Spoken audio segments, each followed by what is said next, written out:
کہانی کا نام ہے چھوٹی چڑیا اور اس کی نصیحت۔ لکھنے والے ہیں عبدالرحمن۔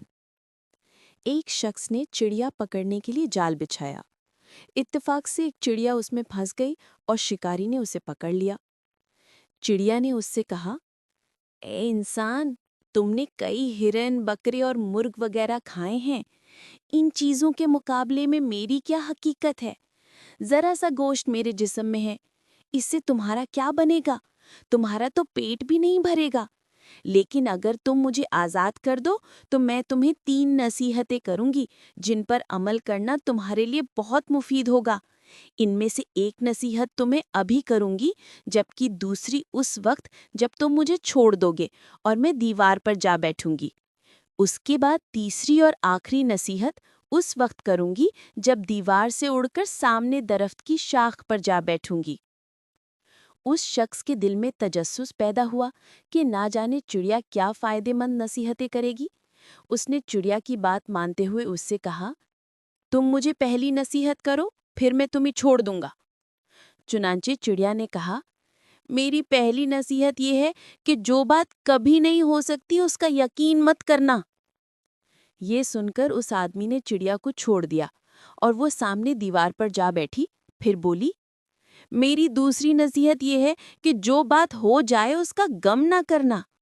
اور پھر کہنے لگی، اے بھلے مانس، تم نے مجھے چھوڑ کر بہت بڑی غلطی کی، کیونکہ میرے پیٹ میں پاؤ بھر کا انتہائی نایاب پتھر ہے۔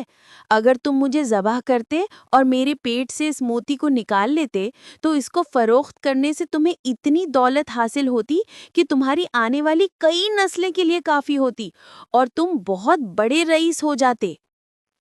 اس شخص نے جو یہ بات سنی تو افسوس کرنے لگا اور پچھتایا کہ چڑیا کو چھوڑ کر اپنی زندگی کی بہت بڑی غلطی کی۔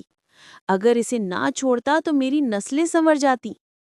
چڑیا نے اسے اس طرح سوچ میں گرا دیکھ کر اڑ کر درخت کی شاخ پر جا بیٹھی اور بولی، اے بھلے مانس، ابھی میں نے تمہیں پہلی نصیحت کی تھی جسے تم بھول گئے کہ جو بات نہ ہو سکنے والی ہو اس کا ہرگز یقین نہ کرنا۔ لیکن تم نے میری اس بات کا اعتبار کر لیا کہ میں چھٹک بھر وزن رکھنے والی چڑیا اپنے پیٹ میں ایک پاؤ وزن کا موتی رکھتی ہوں۔ کیا یہ ممکن ہے؟ میں نے تمہیں دوسری نصیحت کی تھی کہ جو بات ہو جائے اس کا غم نہ کرنا، مگر تم نے دوسری نصیحت کا بھی کوئی اثر نہ لیا اور غم و افسوس میں مبتلا ہو گئے کہ خواہ مخواہ مجھے جانے دیا۔ تمہیں کوئی بھی نصیحت کرنا بالکل بیکار ہے۔ تم نے میری پہلی 2 نصیحتوں پر کب عمل کیا جو تیسری پر کرو گے؟ تم نصیحت کے قابل ہی نہیں۔ یہ کہتے ہوئے چڑیا پھر سے اڑی اور ہوا میں پرواز کر گئی۔ وہ شخص وہیں کھڑا چڑیا کی باتوں پر غور و فکر کرتے ہوئے سوچوں میں کھو گیا۔ حاصل کلام یہ کہ وہ لوگ خوش نصیب ہوتے ہیں جنہیں کوئی نصیحت کرنے والا ہو۔ ہم اکثر خود کو عقل کل سمجھتے ہوئے اپنے مخلص ساتھیوں اور بزرگوں کی نصیحتوں پر کان نہیں دھرتے، اور اس میں نقصان ہمارا ہی ہوتا ہے۔